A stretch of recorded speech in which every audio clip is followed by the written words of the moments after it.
नमस्कार श्रोते हो. मी निलाक्षी काळे सालके, संस्थापिका मातृगंध पुणे. आपण ऐकतोय वी ना नातुलिखित आधीच पुणे गुलजार. प्रकरण 13, स्मशान यात्रा. मृत माणसाच्या शरीराची त्याच्या धर्माप्रमाणे विल्हेवाट लावण्याचे आधी म्युनिसिपाल्टीचा मृताचा पास लागे व तो अमक्या अमक्याचा मृत्यू नैसर्गिक कारणाने किंवा आजाराने झाला आहे असा वैद्यकीय दाखला असल्याशिवाय मिळत नसे. आजही मिळत नाही. विश्रामबाग वाड्यात बाहेरच्या अंगास असलेल्या एका खोलीस कचेरीचे रूप देऊन त्या ठिकाणी जन्म मृत्यूची नोंद होत असे. ही कचेरी नागरिकांच्या सोयीसाठी 24 तास उघडी असे. पुणे म्युनिसिपाल्टीचे कॉर्पोरेशनमध्ये रूपांतर झाल्यावर पहिले कमिशनर होण्याचा मान श्री बर्वे यांना मिळाला. त्यांनी अचानक केलेल्या पाहणीत रात्रपाळीचा कारकून टेबलावर डोके टेकून झोपलेला आढळला.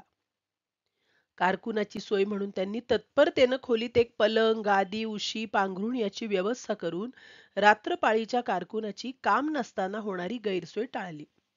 अर्थात नागरिकांनी टकटक करून उठवल्यावर वा हाक मारल्यावर कारकून वैद्यकीय दाखला जमा करून मृत्यूपास देई. जन्म नोंदणीसाठी नागरिक रात्रीचे न येता दिवसा येत. मृताच्या देहाची विल्हेवाट हिंदू समाजाच्या पद्धतीने दहन किंवा दफन पद्धतीने होत असे. ओंकारेश्वर, लकडी पुला शेजारील स्मशान या ठिकाणी दहन होत असे. ठोसरपागा स्मशानभूमीत दफन होत असे. महाराष्ट्राचे जॉन्सन म्हणून ज्यांचा उल्लेख केला जातो त्या ज्ञानकोशकार केतकरांचे दफन त्यांच्या इच्छेनुसार ठोसरपागेत झाल्याचे आठवते. ठोसरपागा दफनभूमी ही नव्या पेठेतून नदीकडे जाणाऱ्या वाटेवर आहे. महाराष्ट्रात किंबहुना साऱ्या भारतात ब्राह्मणांसाठी व ब्राह्मणेतरांसाठी वेगवेगळी स्मशानभूमी असणारे पुणे हे एकुलते एक शहर असावे. ओंकारेश्वर स्मशानभूमी पेशवे कालापासूनची. नारायणराव पेशव्यांच्या वधानंतर त्याला तिलांजली देण्यासाठी पेशवे दरबारचे मानकरी जमा झाले ते याच ठिकाणी. नदीकाठच्या वाळूत ज्योतिर्लिंगाचे प्रतीक करून त्याला साक्ष ठेवून जो बेत आखला गेला त्या इतिहास प्रसिद्ध बारभाई कारस्थानाचा जन्म येथलाच. महर्षी अण्णासाहेब पटवर्धन, आगरकर, न. ची. केळकर, ल. ब. भोपटकर, बालगंधर्व, गणपतराव बोडस आदींचे दहन झाले ते येथेच. पावसाळा सोडून इतर ऋतूंमध्ये या स्मशानभूमीत मृतांचे दहन नदीकाठच्या मैदानात होई. पावसाळ्यात मात्र दहन करण्याकरिता एक पक्की शेड उभारली होती. पलीकडेच पहारेकरी राहण्याकरिता सोय केली होती. स्मशानभूमीत प्रेत दहनाकरिता आणल्यास मृत्यूपास पहारेकऱ्याजवळ दहनाचे आधी देणे सक्तीचे होते. तरी पण मृताच्या सगळ्या सोयऱ्यांच्या दुःखात भर नको या समजुतीने हा पहारेकरी दहन करून मंडळी परत चालली म्हणजे मृत्यूपास जमा करी. ओंकारेश्वरासमोरच स्मशान फंड कमिटीची लाकडे गोवऱ्यांची वखार होती.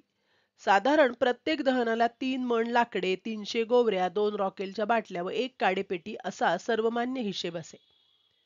लाकडे गोवऱ्या वखारीपासून दहनभूमीपर्यंत वाहून न्यायला पाटीवाल्या असत.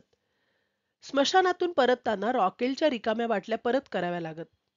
स्मशान फंड कमिटीची स्थापना पुण्याच्या प्लेगचे वेळी लोकमान्य टिळकांच्या काळात झाल्याचे तसेच आर्थिक दुरवस्था असणाऱ्या मृत व्यक्तींच्या कुटुंबातील माणसाने केसरी कचेरीतून त्या अर्थाचे पत्र आणल्यास लाकडे गोवऱ्या फुकट पुरविल्या जात असल्याचे ऐकतो. सध्या ही कमिटी अस्तित्वात नाही. मृतावर संस्कार करण्याचे कामी मंत्र म्हणणे तसेच तिलांजली देण्याचे कामी मंत्र म्हणणे ही कामे मोघे कुटुंबातील पुरुष मंडळी करतात. या व्यवसायात उपाध्याय कमी पडत असल्यामुळे काही वर्षांपूर्वी पुण्याच्या घोले रोडवरील सरकारी तांत्रिक शिक्षण संस्थेतील लेक्चररचे काम करणारा एक मोघे कुटुंबीय सरकारी नोकरी सोडून घरच्या व्यवसायात आला.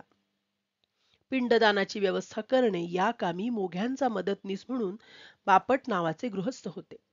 कमरेला पंचा, उंच सडपातळ शरीरयष्टी व डोक्याला टक्कल हा यांचा अवतार. हे मंत्र वगैरे म्हणत नसत. आता आश्चर्य वाटते ते हे की बडोदा दरबारचे गायक फैयाज खा यांचे शागिर्द असलेले एकेकाळी उत्तम गायक म्हणून मान्यता पावलेले बापट इथे कसे आले? मोघे ओंकारेश्वराचे जवळच आजही राहतात. भुजंगराव कुलकर्णी पुण्याचे म्युनिसिपल कमिशनर असताना वैकुंठ स्मशानभूमी अस्तित्वात आल्यावर ओंकारेश्वर स्मशानभूमी व ब्राह्मणेतरांची लकडी पुलाजवळील स्मशानभूमी बंद झाली. लकडी पुला शेजारील स्मशानभूमीजवळ असणाऱ्या विठोबा मंदिरास पूर्वी मढ्या विठोबा म्हणत. सध्या ब्राह्मणांची 10 दिवसातील सुतक कालावधीतील क्रियाकर्मे ओंकारेश्वरावर होतात. ब्राह्मणेतरांची अधिक करून संगम घाटावर होतात. ब्राह्मणेतरातील मृत व्यक्तीच्या दहनाला फक्त गोवऱ्या वापरतात. स्मशानात अंत्ययात्रेसाठी आलेल्या पुरुष मंडळींना विसावा म्हणून विड्या वाटतात. त्यांच्या अंत्ययात्रेत स्त्रिया पण सामील होत. ब्राह्मणात हा प्रघात नाही.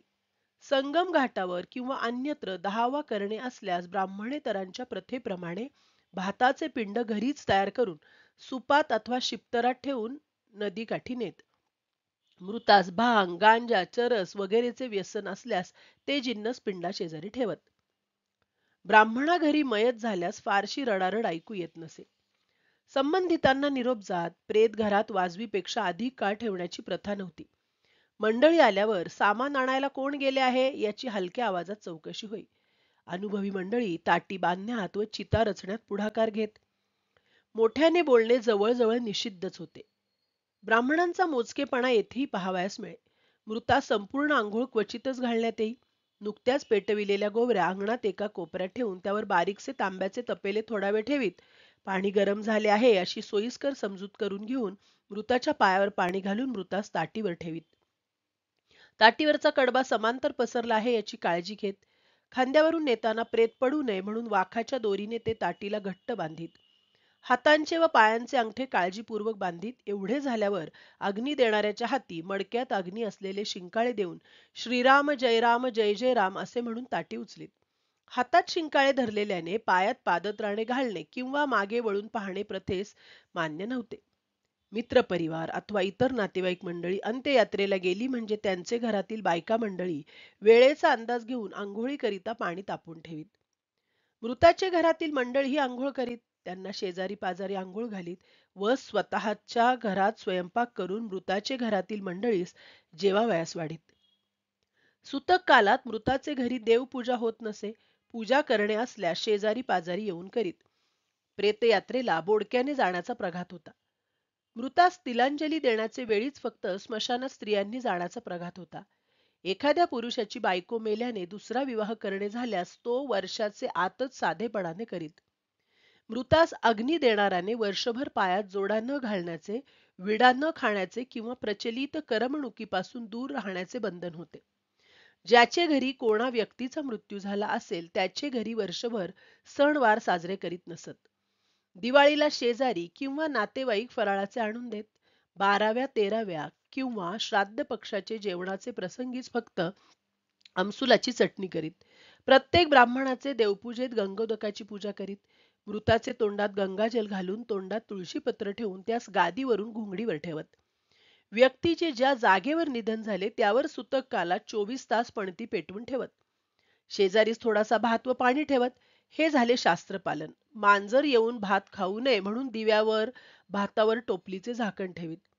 मृताच्या घरी समाचारास गेल्यास एकमेकास नमस्कार करीत नसत. व्यक्तीच्या निधनाचे वृत्त परगावी पत्राने कळविणे असल्यास पत्रावर श्रीचा मायना लिहित नसत. मृताचे तोंडात भले तुळशीपत्र ठेवीत पण मृताचे वारसदार व्यवहारावर मात्र तुळशीपत्र ठेवीत नसत. आमच्याच घरचे उदाहरण पहा ना. माझ्या वडिलांचे 2 मे 1969 रोजी निधन झाले. सुतक कालाचे सर्व पूर्ण झाल्यावर प्रसादाचे म्हणजे मृताचे नावे केलेल्या गोड पाट्याचे जेवण झाल्याच्या दिवशी सायंकाळी 4 वाजता आम्ही सर्व बंधू एकत्र जमलो.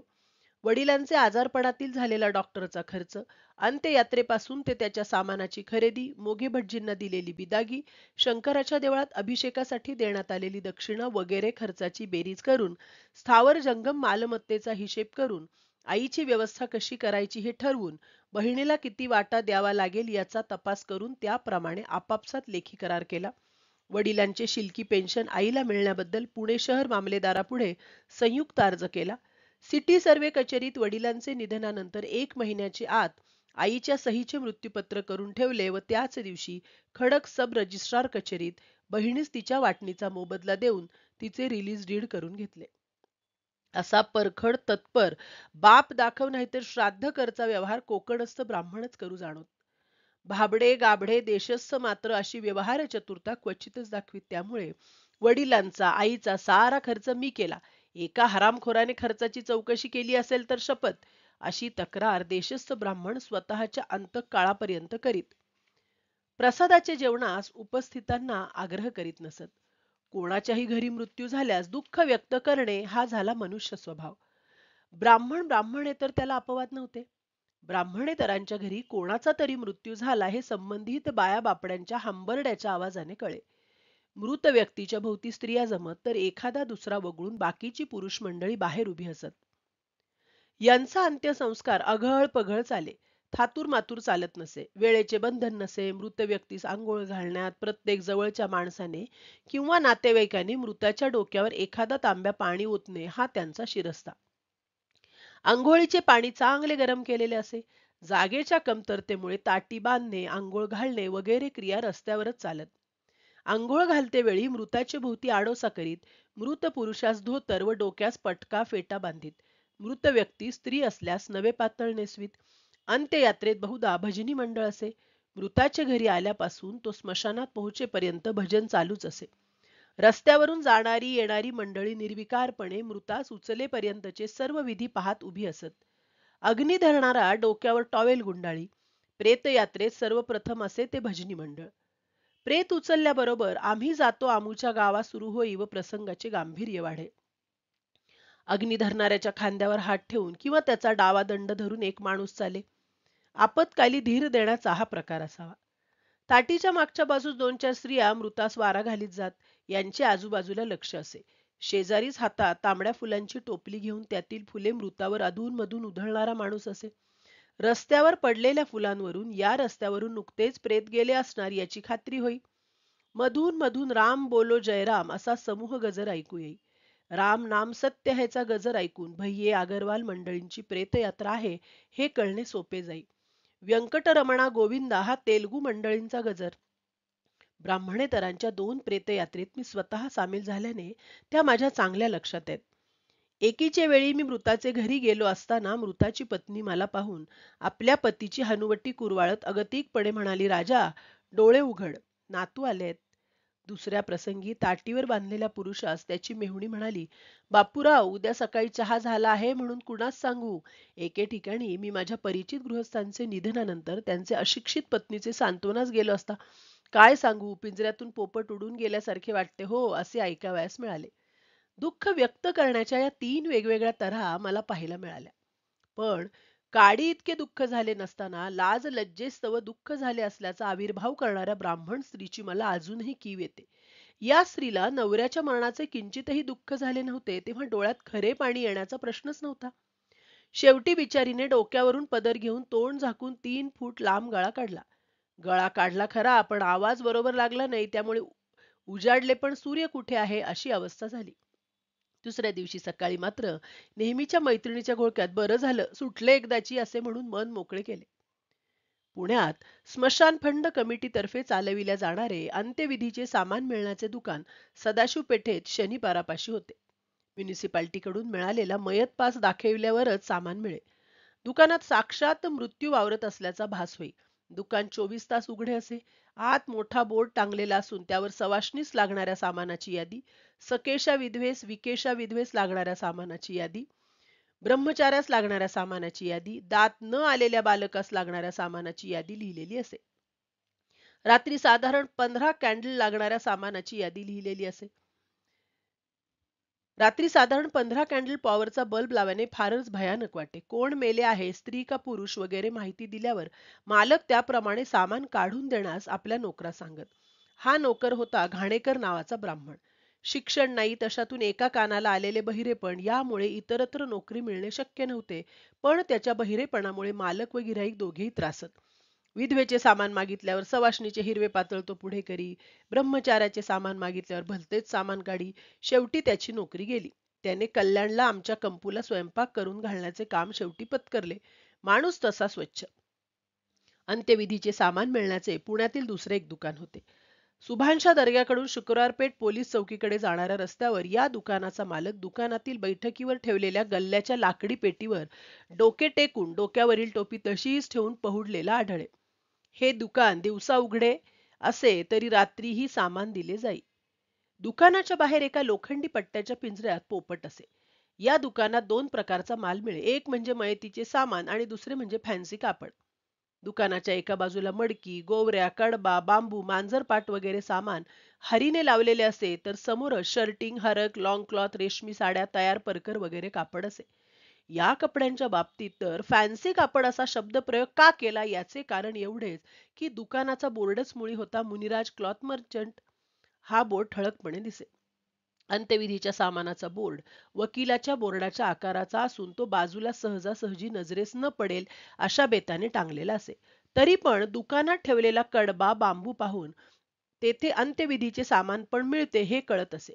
या दुकानाविषयीचे माझे कुतूहल अजून शमले नाही. हे दुकान अजूनही अस्तित्वात आहे. मुसलमान समाजाच्या प्रेतयात्रेला जेवढे लोक हजर असतील तेवढे सर्वजण शवाला खांदा देत असत. खांदा देण्याचे काम अर्ध्या अर्ध्या मिनिटांनी बदलते राही. प्रेत यात्रेला कोणीही बोडके येण्याचा प्रघात नाही. प्रत्येक मृताची शवपेटी वेगवेगळी नसे. एकूण समाजाच्या संख्येच्या मानाने निवडक शवपेट्या असत. कबरस्थानात मयत नेल्यावर मृत व्यक्ती शवपेटीतून बाहेर काढून अगोदरच करून ठेवलेल्या खड्ड्याच्या कपारीत पुरत, माती लोटल्यावर थडग्यावर खजूर पाणी ठेवत, शवपेटी झाकलेली व हार घातलेली आढळे. मृत व्यक्ती संपूर्ण आंघोळ घालून नवे कपडे घालणे, वाढलेली नखे काढून टाकणे, अत्तर लावणे वगैरे सर्व तयारी झाल्यावर मृतास शवपेटीत ठेवीत. मृतास पुरून झाल्यावर शवपेटी परत आणीत. जमातीतील कोणीही मृत पावल्यास जमातीतील लोक बहुसंख्येने उपस्थित असत. मृतास खांदा देणे कर्तव्य समजत. सूतक काळ 40 दिवस असल्याचे ऐकतो. ख्रिश्चन समाजातले प्रमुख पंथ म्हणजे प्रॉटेस्टंट व कॅथलिक. दोन्ही पंथांच्या प्रेतयात्रेला उपस्थित राहण्याचा योग मला आला आहे. या समाजात शवपेट्या पुरविण्याचा व्यवसाय करणाऱ्यास अंडरटेकर म्हटले जाईल. बहुतेक करून पेट्या तयार असत, पण उंचीचा आकारमानातला फरक लक्षात घेऊन शवपेटी तयार करून मागितल्यास तो थोड्याच वेळात तयार करून मिळे. काही धार्मिक समजुतीनुसार प्रेत संपूर्ण दिवस रात्र घरात ठेवीत, अर्थात शवपेटीत. त्याआधी इतर जमातीप्रमाणे आंघोळ घालीत. मृत व्यक्ती विवाहित पुरुष असल्यास त्याच्या अंगात शक्यतो त्याच्या लग्नाचा सूट घालीत. पायात बूट चढवीत. वापरीत असल्यास डोळ्यास चष्मा घालीत. दातांची कवळी असल्यास ती शवपेटीत ठेवीत. शवपेटीत मृतास ठेवण्याचे वेळी मृताच्या दैनंदिन वापरातल्या वस्तू शवपेटीत ठेवून मृताचा चेहरा भकास दिसणार नाही याची काळजी घेत. मृताभोवती 24 तास सुगंधी उदबत्त्या जाळीत, मेणबत्त्या पेटवीत. मृताचा चेहरा तेवढा उघडा ठेवून बाकीचे शरीर फुले, हार यांनी झाकलेले असे. इतर धर्मियात कोलन वॉटर आनंदाचे प्रसंगी वापरतात. ख्रिश्चनात मात्र फक्त मृताच्या कपड्यांवर भरपूर कोलन वॉटर टाकीत. शरीर निष्प्राण झाले म्हणजे ते कुजण्यास सुरुवात होऊन सुटणारी दुर्गंधी टाळण्याचा हा उपाय होता. या समाजात कोलन वॉटरचा उपयोग इतर वेळी होत नसे. प्रोटेस्टंट समाजाचे कबरस्थान हडपसर व बिबवेवाडी येथे होते. कॅथलिकांचे कबरस्थान हडपसर व क्वार्टर गेट समोरील नाल्याला लागून असलेल्या मैदानात होते. प्रोटेस्टंट समाजाचे कबरस्थान त्या मानाने भकास आढळे. कॅथलिक समाजाचे कबरस्थान भरपूर झाडी असलेले शांत वाटे. येथे कोणीही माणूस गंभीर होई. मृत व्यक्तीच्या थडग्यावर क्रॉस पुरण्याची प्रथा दोन्ही पंथीयात होती. सर्व धर्माप्रमाणे ख्रिश्चन धर्मात सुद्धा आत्महत्या करणे पाप समजले जाई. म्हणून आत्महत्या करणाऱ्याचे शव दफनभूमीच्या बाहेर पुरत. प्रोटेस्टंट पंथीयात मृतास कबरस्थानात नेण्याचे आधी चर्चमध्ये नेत. तेथे प्रार्थना झाल्यावर त्यास दफन करण्याकरिता कबरस्थानात नेत. कॅथलिक पंथीयात कबरस्थानात एका बाजूला प्रार्थनागृह असते, तेथे प्रार्थना होई. प्रोटेस्टंट धर्मीयांच्या प्रेतयात्रेला काळ्या रंगाचे कपडे वापरण्याची प्रथा दिसत नसे. कॅथलिकात स्त्री पुरुष प्रेतयात्रेत काळ्या कपड्यात दिसत. गुड फ्रायडेच्या दिवशी पण कॅथलिक चर्चला जाताना काळे कपडे घालीत. दोन्ही पंथांचे अनुयायी कुटुंबातील सर्व व्यक्तींचे दफन एके ठिकाणी केलेले असावे या इच्छेचे असल्यावर दफनभूमीतील जमिनीचा एक विशिष्ट तुकडा त्या कुटुंबातील व्यक्तीचे दफनाकरिता राखून ठेवीत. मात्र त्याकरिता दरवर्षी भुईभाडे द्यावे लागे. प्रोटेस्टंट व कॅथलिक समाजाच्या प्रेतयात्रेची तुलनाच करायची म्हटले तर कॅथलिक समाजात मृतासंबंधी कोठेही भाषणे करण्याची प्रथा आढळली नाही. सांत्वनाकरिता मृत व्यक्तींचे घरी जाणे असल्यास घरातील प्रमुख मंडळींशी हस्तांदोलन करून दुःख व्यक्त करीत. प्रोटेस्टंट पंथीयात चर्चमध्ये प्रार्थनेसमवेत प्रमुख मंडळी भाषणे पण करीत. त्यात वैचारिक पंगुपण दिसे व प्रसंगाचे गांभीर्य नाहीसे होई. दोन्ही पंथीयात कोणा व्यक्तीचा मृत्यू झाल्याची वार्ता चर्चच्या चपराशामार्फत संबंधितास कळवली जाई. मुसलमानात अशीच प्रथा आढळे. ख्रिश्चन समाजाची दहनभूमी बरीच लांब असल्याने ते समाजाच्या प्रेतवाहक मोटारीचा उपयोग करीत. पुण्यात पारशी समाज सधन समाज म्हणून ओळखला जाई. यांच्यात भिकारी आढळत नसे. वृत्तीने दानशूर असा त्यांचा लौकिक असे. जन्माने पारशी असल्याखेरीज कोणालाही धर्मांतर करून पारशी होता येत नसे. यांची वस्ती मुख्यत्वे पुणे कॅन्टोन्मेंट भागात व विशेषतः पदमची पार्कमध्ये असे. यांच्या प्रेतयात्रेची कल्पना शहरवासियांना येण्याचे काहीच कारण पडत नसे. या समाजात मृतास जाळण्याची किंवा पुरण्याची प्रथा नसे. यांच्या स्मशानभूमीस टॉवर ऑफ सायलेन्स म्हणत. ही जागा म्हणजे उंच टेकडीवर गोलाकार भिंत बांधलेली व आत जाळीचे आच्छादन असलेली खोल विहीर. माणसाचे ऐहिक अस्तित्व संपल्यावर त्याच्या देहाचा उपयोग पशुपक्ष्यांना व्हावा या धार्मिक शिकवणीमुळे पारशी व्यक्तीचा मृतदेह स्मशानभूमीवर असलेल्या खोल विहिरीच्या जाळीवर ठेवीत. तो देह गिधाडे खात. बऱ्याच काळापर्यंत पारशी समाजात कोणी मृत न झाल्याने गिधाडे निघून जाऊ नयेत म्हणून मधून मधून गिधाडांकरिता जाळीवर अन्य जनावरांचे मांस ठेवण्याची प्रथा असल्याचे ऐकले. मृताला खांदा देण्यासाठी पारशी समाजाची पगारी माणसे असत. ही माणसे पण जन्माने पारशी असत. पारशी समाजाच्या प्रेतयात्रेचे नजरेत भरण्याजोगे वैशिष्ट्य म्हणजे जमलेले सारे पारशी पुरुष पारंपरिक पोशाखात आलेले दिसत. हा पोशाख म्हणजे पांढरी तुमान, पातळ पांढऱ्या कापडाचा लांब कोट व डोक्यावर पारशी पद्धतीची पांढरी पगडी. खांदा देणारे पारशी नोकर पण हाच पोशाख करीत. प्रेत एका लोखंडी स्ट्रेचरवर मृताचे संपूर्ण शरीर स्वच्छ पांढऱ्या कपड्याने झाकून खांद्यावरून नेत. खांदेकरांची संख्या 6 असे. 2 पुढे 2 मागे व मधोमध 2 असलेल्या दोन्ही खांदेकरांच्या हातात एका पांढऱ्या नाडीचे टोक असे. वाऱ्यामुळे किंवा अन्य कारणाने प्रेतावरील पांढरे कापड उडून जाऊ नये म्हणून प्रेताच्या मध्यावर ही नाडी टाकून तिचे एक एक टोक दोन्ही खांदेकरू धरून ठेवीत. हे खांदेकरी फुरसतीच्या वेळी सरबतवाला चौकात आढळत. प्रेतयात्रेला आलेल्यांना बसण्याकरिता रस्त्याच्या दोन्ही बाजूस लाकडी खुर्च्या ठेवलेल्या आढळत. यांच्या प्रेतयात्रेचे वेळी शिस्त व गांभीर्य पाळले जाई. प्रेतामागोमाग जाणारे पुरुष 2-2ची रांग करून जात. दोघांच्या मधोमध एक स्वच्छ पांढरा रुमाल असून त्याची टोके रांगेतील 2 व्यक्ती पकडत. पारशांची स्मशानभूमी गोळीबार मैदानापासून खूप दूर आहे. पारशांच्या उपाध्ये मंडळींना दस्तूर म्हणतात. मृतास पुरण्याची प्रथा इजिप्तमधील प्राचीन मिसेरियन संस्कृतीत आढळते. याच भागात ज्यू, ख्रिश्चन व मुसलमानी धर्माचा उगम झाल्याने त्यांनी पुरण्याची प्रथा उचलली असण्याचा संभव आहे. जगाची पुनर्रचना करतेवेळी प्रत्येक मृताच्या पाप पुण्याचा निवाडा होतो. या समजुतीमुळे न्याय निवाड्याचे वेळी हजर राहणे सोयीचे जावे म्हणूनही पुरण्याची प्रथा रूढ झाली असावी. बहुसंख्य हिंदूंमध्ये मृतास जाळण्याच्या प्रथेमागे 2 कारणे असल्याचे ऐकतो. एक आहे ऐहिक आणि दुसरे आहे तात्विक. माणूस मेल्यावर त्याचे शरीर कुजू लागते, सडू लागते व दुर्गंधी पसरते. याच कारणाने हॉस्पिटलमध्ये रुग्ण मयत पावल्याबरोबर शरीराचे उघडे भाग कापूस घालून बंद करतात.